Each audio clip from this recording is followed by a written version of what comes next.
സ്വന്തം ബാപ്പ പറയുന്നു, സ്വന്തം ഉമ്മ പറയുന്നു, മോനെ നീ എനിക്ക് ഇന്നാലിന്ന കാര്യങ്ങളൊക്കെ ചെയ്തു തരണം. അത് അക്ഷരം പ്രതി മകൻ അംഗീകരിക്കും. ഇമാം നബി റളിയല്ലാഹു അൻഹുവിനെ കൂട്ടിക്കൊണ്ടുപോയി സ്വന്തം പിതാവ് ഖുർആനോത്ത് പഠിപ്പിച്ച ബാപ്പ, ആ ബാപ്പ മകനോട് പറഞ്ഞു, മോനെ ഒഴിവ് കിട്ടുന്ന നേരത്തൊക്കെ ഖുർആനോദണം. പീടികയിൽ ഒഴിവ് കിട്ടുന്ന നേരത്ത് മറ്റു പല കുട്ടികളും കളിക്കുമ്പോ, കുട്ടിപ്രായത്തിലാണ് കുട്ടികൾ കളിക്കും, അതിനൊരു പരാതിയില്ല, ഒരു കേടുമില്ല, കുട്ടികൾക്കുള്ളതാണല്ലോ കളി എന്ന് പറഞ്ഞത്. പക്ഷേ ഒന്നാം നബി തങ്ങൾ ബാപ്പാന്റെ ഉപദേശം സ്വീകരിച്ചു. അതാ ഒഴിവ് കിട്ടുന്ന നേരത്ത് ഖുർആനോതുന്നു. ആ ഖുർആനോത്ത് ഇങ്ങനെ കേട്ടുകൊണ്ടൊരു പണ്ഡിതൻ പീടികയുടെ മുന്നിലൂടെ പോയി. ആ പണ്ഡിതൻ ചോദിച്ചു, ഈ കുട്ടി ആരുടേതാണ്? അവരൊക്കെ പറഞ്ഞു, ഈ കുട്ടിയുടെ വാപ്പ ഇവിടെ ഇല്ല, വീട്ടിൽ പോയതാണ്, ഇപ്പൊ വരും. കുറച്ചു കഴിഞ്ഞിട്ട് വാപ്പ വരുന്നു. പണ്ഡിതൻ ചോദിക്കുന്നു, ഈ കുട്ടി നിങ്ങളുടേതാണോ? അതെ. ഈ കുട്ടിയെ എനിക്ക് തരണം. എന്തിനാ ഉസ്താദേ എന്റെ കുട്ടിയെ? ഈ കുട്ടിയിൽ നല്ല ഭാവി ഞാൻ കാണുന്നുണ്ട്. ഈ കുട്ടിയുടെ സ്വഭാവം കണ്ടില്ലേ, ഖുർആനുമായി ബന്ധപ്പെട്ടൊരു സ്വഭാവമാണ്. ഒഴിവ് കിട്ടുന്ന വേളയാണ്, പാട്ടുപാടി രസിക്കാൻ പറ്റുന്ന നിലയാണ്, ഒരു കൂട്ടുകാരനെ വിളിച്ചിട്ട് കളിക്കാൻ പറ്റുന്ന മേഖലയാണ്. കുട്ടിത്തം വിട്ടിട്ടില്ലല്ലോ. പക്ഷേ കുട്ടിത്വത്തിലും കാര്യബോധമുള്ള കുട്ടി. അവൻ നല്ല യുവത്വത്തിന്റെ തുടക്കത്തിലേക്കാണ് അവന്റെ പോക്ക്. ഈ കുട്ടിയെ നിങ്ങൾ എനിക്ക് തരണം. ബാപ്പ പറയുന്നു, മോനെ ഉസ്താദിന്റെ കൂടെ പോയിക്കോ. ആ ഉസ്താദിന്റെ കൂടെ പോയി വലിയ വിജ്ഞാനം സ്വീകരിച്ചു. 10-20 വയസ്സാകുന്നതിന്റെ മുമ്പ് തന്നെ അക്കാലഘട്ടത്തിലുള്ള പണ്ഡിതന്മാര് ഫത്വ നൽകാൻ അംഗീകാരം നൽകി. അന്ന് ബാപ്പ പറഞ്ഞ വാക്ക് സ്വീകരിച്ചതുകൊണ്ട് ഇമാം നബവി തങ്ങളെ പറയാത്ത ഒരു ദർസ് ഇന്ന് ലോകത്തുണ്ടോ? ഇരു ഹറബുകളിലും ഇമാം നബവി തങ്ങളെ കിതാബ് ഓതിക്കൊടുക്കുന്നില്ലേ? ഏത് ദർസിലും നബി ഇമാം തങ്ങളെ കിതാബ് ഓതുന്നില്ലേ? അന്ന് ബാപ്പ പറഞ്ഞ ഒറ്റ ഉപദേശം, പൊയ്ക്കോ മോനെ ഉസ്താദിന്റെ കൂടെ, നീ അങ്ങ് പൊയ്ക്കോ എന്ന് പറഞ്ഞപ്പോ ബാപ്പാന്റെ വാക്ക് കേട്ടിട്ട് മോനങ്ങ് നീങ്ങുന്നു. വേറെ ഒന്നും ചോദിച്ചില്ല.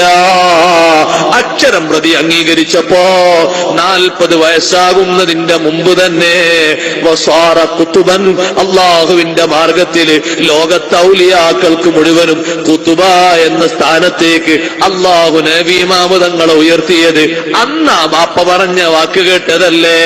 ഉമ്മ പറഞ്ഞ വാക്ക് കേട്ടിട്ടല്ലേ? ശൈഖ് അബ്ദുൽ ഖാദിർ ജീലാനി ഖദ്ദസല്ലാഹു സിർറഹുൽ അസീസ് 18ാമത്തെ വയസ്സില് യുവത്വത്തിന്റെ പ്രസരിപ്പുള്ള ഘട്ടത്തില് സ്വന്തം നാട്ടിൽ നിന്ന് ബഗ്ദാദിലേക്ക് നീങ്ങുമ്പോ കൊള്ള സംഘത്തെ നന്നാക്കിയത് ഉമ്മ പറഞ്ഞ വാക്ക് കേട്ടിട്ടല്ലേ? അവരെ നന്മയുടെ വഴിയിലേക്ക് കൊണ്ടുവന്നില്ലേ? വമൻ സഅല വാലിദൈഹി ഫഹുവ ഫീ സബീലില്ലാഹ്. മാതാപിതാക്കൾക്ക് വേണ്ടി അധ്വാനിച്ചാല് അവൻ അല്ലാഹുവിന്റെ മാർഗത്തിലാണ്. അവരെ വാക്ക് തിരസ്കരിച്ചാലല്ല, അവരെ ക്രോസ് ചെയ്താലല്ല. ബാപ്പാന്റെ പൊരുത്തം സമ്പാദിക്കണം, ഉമ്മാന്റെ പൊരുത്തം സമ്പാദിക്കണം. ബാപ്പ പണം ചോദിച്ചാൽ മക്കൾ കൊടുക്കണം. ബാപ്പ ചില സമയങ്ങളിൽ സമയം നമ്മോട് ചോദിച്ചാൽ ആ സമയം അവർക്ക് അനുവദിച്ചു കൊടുക്കണം. ചിലപ്പോ ചില വിഷയങ്ങൾക്ക് അവർക്ക് പകരം നിൽക്കാൻ പറഞ്ഞാൽ പകരം നിന്നു കൊടുക്കണം. നേരം എത്രയായാലും അതിന് കാവൽ നിന്നു കൊടുക്കണം. നിങ്ങൾ കേട്ടിട്ടില്ലേ ഇമാം ബുഖാരി തങ്ങൾ അവിടുത്തെ അദബുൽ മുഫ്രദിൽ രേഖപ്പെടുത്തുന്നത് കാണും. താബീങ്ങളിൽപ്പെട്ട ഒരു പറ്റം പണ്ഡിതന്മാര് ഒരു നാട്ടിലൂടെ നടന്നു പോകുമ്പോ ഒരു വീട്ടിന്റെ തൊട്ടടുത്തൊരു പള്ളിക്കാടുണ്ട്, മഖ്ബറയുണ്ട്, ഖബർസ്ഥാനുണ്ട്. അസ്റിന്റെ നേരമാണ്. ആ ഖബറിന്റെ ഉള്ളിൽ നിന്ന് ഒരു ശബ്ദം കേൾക്കുന്നു. ഒരു കഴുതാലറും പോലെ കേൾക്കുന്ന ശബ്ദം. അതാ പുറത്തേക്കൊരു തല വന്നു. കഴുതന്റെ അതേ തലയാണ്, പക്ഷേ കഴുതനെ മറവ് ചെയ്യുന്ന സ്ഥലമല്ല, മനുഷ്യന്മാരെ മറവ് ചെയ്യുന്ന സ്ഥലമാ. ഇവർക്ക് പേടി തോന്നി. രൂപം നോക്കുമ്പോ കഴുതയുടെ രൂപമാണ്, ബാക്കിയൊക്കെ മനുഷ്യന്റെ രൂപമാണ്. കുറെ നേരം പുറത്തേക്ക് തലയിട്ടിട്ട് കഴുതാലറും പോലെ അലറിയിട്ട് കേൾക്കാൻ അരോചകമായ ശബ്ദമാണല്ലോ കഴുതന്റെ ശബ്ദം.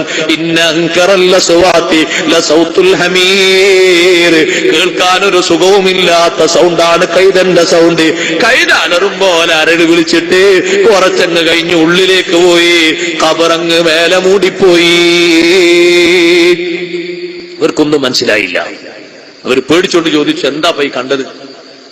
അപ്പൊ ഇവരിങ്ങനെ പേടിയോടെ നോക്കുന്ന രംഗം കണ്ടൊരു പെണ്ണ് പറഞ്ഞു, അതാ ആ വീട്ടിൽ പോയി നോക്കിയാൽ അങ്ങകലുള്ള വീട്ടിൽ പോയാൽ ഒരു പ്രായം ചെന്ന ഉമ്മാനെ കാണും.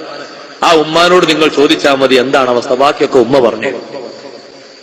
ഇവരേതായാലും ഈ സംഭവം എന്നറിയണമല്ലോ. ആ പ്രായമുള്ള ഉമ്മാന്റെ അടുത്തെത്തി. പ്രിയപ്പെട്ട ഉമ്മാനോട് ചോദിച്ചു, നിങ്ങളോട് ചോദിക്കാനാ പറഞ്ഞത്, എന്താ ഖബറിന്റെ ഉള്ളിൽ നിന്നൊരു രൂപം പുറത്തേക്ക് വന്ന് ഒരു കഴുതനെ പോലെ മുഖവും ശരീരമൊക്കെ തോന്നിക്കുന്ന രൂപത്തിൽ ഒരു രൂപം പുറത്തേക്ക് വന്നിട്ട് കുറെ നേരം ഇങ്ങനെ ശബ്ദിച്ചു, പിന്നെ ഉള്ളിലേക്ക് അങ്ങ് പോയി ഖബർ അങ്ങ് മൂടി. എന്താണ് സ്വഭാവം?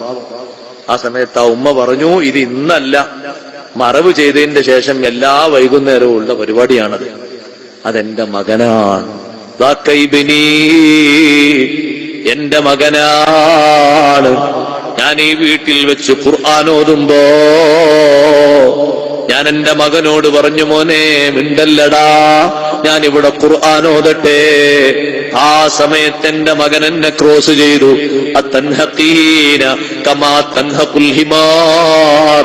തള്ളേ, കഴുത കുരക്കും പോലെ അലറും പോലെ നീ അലറുകയാണോ? എന്നോടൊരു വാക്ക് പറഞ്ഞു. ഞാൻ അവനോട് പറഞ്ഞു, ഞാനല്ലടാ കഴുത, നീയാണ് കഴുതനെ പോലെ ആക്രോശിക്കുന്നത്.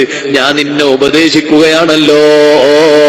നേരെ പിറ്റേന്നവൻ മരണപ്പെട്ടു. പിന്നെ എല്ലാ വൈകുന്നേരവും അവന്റെ ഗുരുത്വക്കേടായി ലോകത്തെ അല്ലാഹു കാണിച്ചു കൊണ്ടിരിക്കുന്ന ദൃഷ്ടാന്തമാണിത്. ഓ സഹോദരന്മാരെ, വമൻ സഅല വാലിദൈഹി ഫഹുവ ഫീ സബീലില്ലാഹ്.